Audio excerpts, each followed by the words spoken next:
नमस्कार, मैं अर्चना सिंह, अधिवक्ता, समाज सेविका, अपने इस YouTube चैनल पर आप सभी का हार्दिक अभिनंदन करती हूँ। आज का हमारा विषय है धन्यवाद देना न भूलें। प्रायः हम अपने जीवन में लोगों का धन्यवाद ज्ञापन करते हैं।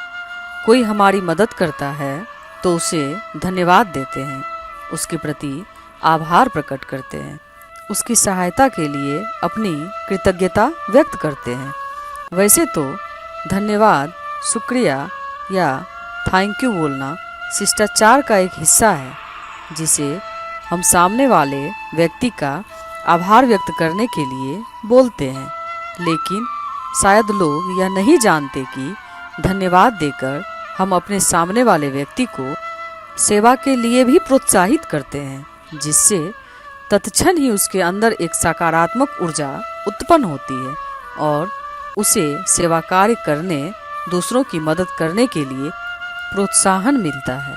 यदि हम किसी व्यक्ति की सेवा के लिए आभार जताकर उसमें सकारात्मक भाव भर देते हैं तो उसका असर कहीं न कहीं हमारे अंदर भी आता है।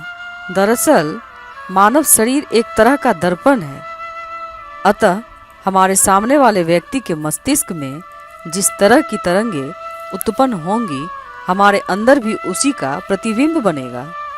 धन्यवाद कोई शब्द नहीं है, बल्कि यह अंदर से महसूस किए गए आभार का बाहरी प्रदर्शन मात्र है।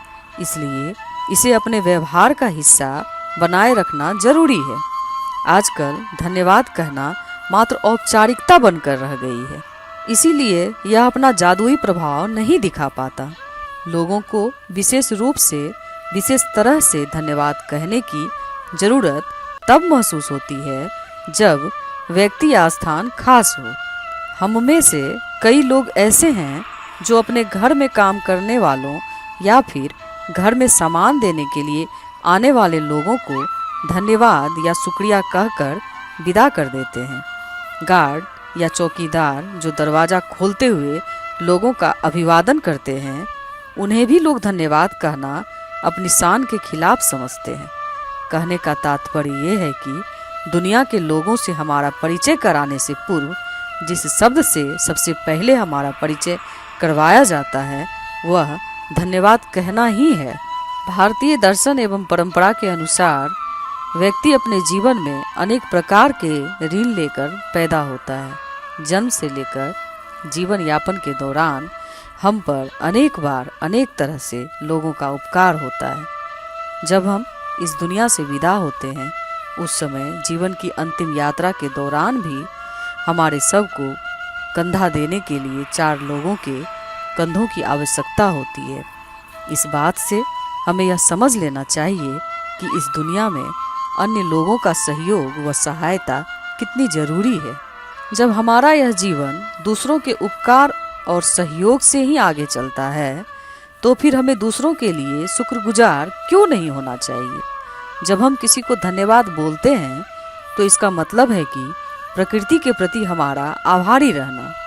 इस शब्द को हम यदि किसी के प्रति आभार व्यक्त करने के लिए इस्तेमाल करते हैं तो इसका मतलब होता है कि हम उसे उसकी अहमियत या सार्थकता बता रहे हैं। असल में देखा जाए तो इस सृष्टि में कोई भी मनुष्य, जीव जंतु या वृक्ष वनस्पति सभी परस्पर एक दूसरे से जुड़े हुए हैं, एक दूसरे की ज़रूरतें पूरी करते हैं, एक दूसरे का विभिन्न रूपों में सहयोग करते हैं। यदि इस जीवन चक्र की एक भी कड़ी टूट जाए तो प्रकृति का यह जीवन चक्र बिगड़ने लगता है। इसलिए यह बहुत ज़रूरी है कि हम अपने जीवन में दूसरों की अहमियत को समझें और उनके लिए उनका आभार व्यक्त करना न भूलें। धन्यवाद कहने में 2 चीज़ें निहित हैं। एक तो कृतज्ञता, जो कि एक भावना है, और दूसरी उस भावना की अभिव्यक्ति, जो कि एक प्रदर्शन है। कभी हमने यह सोचा है कि जो हमारी मदद करते हैं वो हमारे लिए कितने खास होते हैं। यदि बीच सड़क में हमारी गाड़ी खराब हो जाए और हमें कोई मैकेनिक न मिले, यदि हमारे घर का नल खराब हो जाए और कोई प्लम्बर न मिले, तो हमारा कितना समय बर्बाद होता है और हम इसमें कुछ भी नहीं कर पाते। हमारे पास पैसे हैं और साधन भी हैं, लेकिन फिर भी हम अपने लिए वो सब काम नहीं कर सकते, क्योंकि उस काम को वही व्यक्ति कर सकता है जो उसका जानकार होता है और उस काम को करने में कुशल होता है। ज़रूरत के समय हमारी मदद करने वाले लोगों की अहमियत हमारे लिए कितनी बढ़ जाती है, लेकिन वही व्यक्ति जब हमें अपनी सेवा देकर जाता है तो हम उसे पैसा देकर अपना फर्ज पूरा कर लेते हैं। इस तरह दिन भर में न जाने कितने लोग प्रत्यक्ष या अपरोक्ष रूप से हमारे लिए काम करते हैं और हमें उसका एहसास तक नहीं होता। क्या हमने कभी यह सोचा है कि यदि रोजमर्रा के जीवन में सफाई कर्मचारी, घर में काम करने वाला वॉचमैन, रिक्शा वाला, वेटर, पुलिस, टीचर या डॉक्टर आदि अपना कार्य न करे तो हमारी जिंदगी में क्या क्या समस्याएं आ सकती हैं?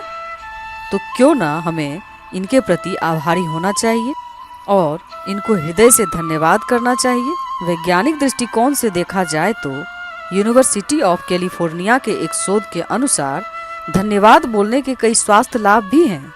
शोध में यह कहा गया है कि लोगों का आभार जताने वाले व्यक्ति को अच्छी नींद आती है और उसकी प्रतिरोधक क्षमता भी इससे मजबूत होती है। शोध के अनुसार यदि हम रोजाना के जीवन में आभार व्यक्त करने की आदत अपना लें तो इससे ब्लड प्रेशर सामान्य रहता है, अवसाद और चिंता से छुटकारा मिलता है, व्यक्तित्व विकास होता है और हमारी गलत आदतों एवं गलत व्यवहार में कमी आती है। इसी के प्रति कृतज्ञता का भाव व्यक्ति को अपने कार्य के लिए जिम्मेदार बनाता है। अमेरिका की केंट स्टेट यूनिवर्सिटी के एक शोध के अनुसार जो लोग आभार या धन्यवाद जैसे शब्दों को लिखने का अभ्यास करते हैं वो अधिक खुश रहते हैं।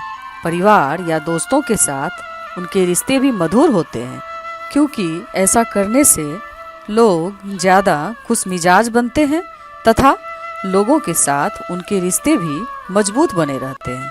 अक्सर हम ऐसे लोगों का धन्यवाद करते हैं जिनसे हमारा कोई संबंध नहीं होता और वे हमारी ज़रूरत में मदद करते हैं, लेकिन हमें उन लोगों का भी धन्यवाद कहना चाहिए जो हमारे संबंधी जन हैं, जैसे हमारे माता पिता, भाई बहन, दादा दादी।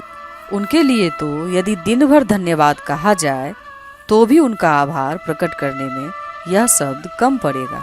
फिर भी इन्हें धन्यवाद कहना चाहिए ताकि उन्हें भी यह महसूस हो कि हम उनके किए गए कार्यों का सम्मान करते हैं और उनके प्रति विशेष रूप से कृतज्ञ हैं।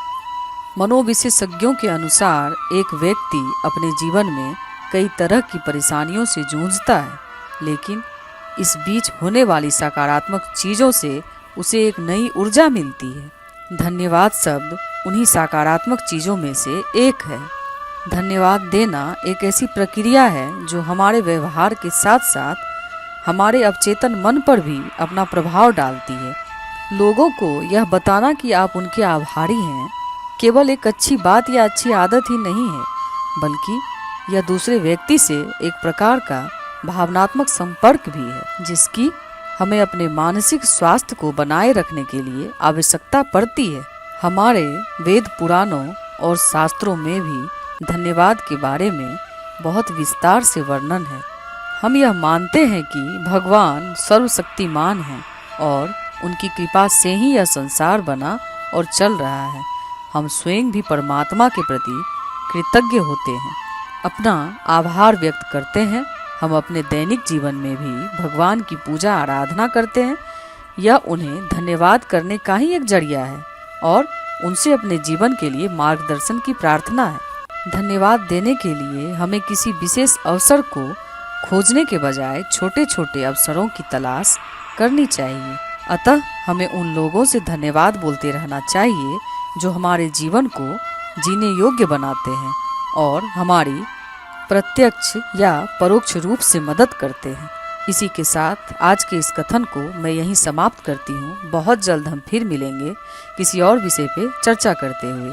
अगर मेरा यह वीडियो पसंद आए तो प्लीज़ लाइक, कमेंट और सब्सक्राइब जरूर करें। धन्यवाद।